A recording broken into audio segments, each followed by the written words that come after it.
a lot of people on TV didn't expect a war like this to happen in, let's say, certain neighborhoods. This is not a developing third world nation. This is Europe. These are prosperous middle-class people. These are not people trying to get away from areas in North Africa.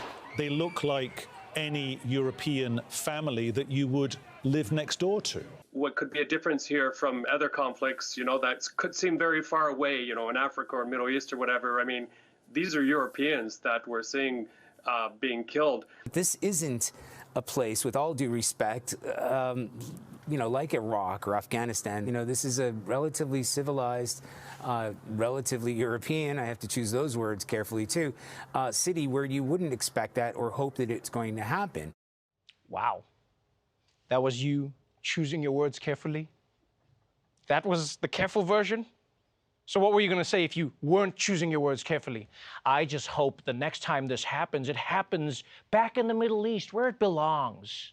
Like, here's the thing, people. Here's the thing. Beyond the racism, right? Like, let's forget the racism. Oh, how I wish we could forget about the racism. You do realize that until very recently, fighting crazy wars was Europe's thing. That was Europe's entire thing. That's all of European history. They even had something called the 100 Years' War. You understand how long that is? That's like a decade. They got a Nobel Prize because they stopped fighting. Imagine that. Now people are going to be like, oh, to see this in Europe, to see this.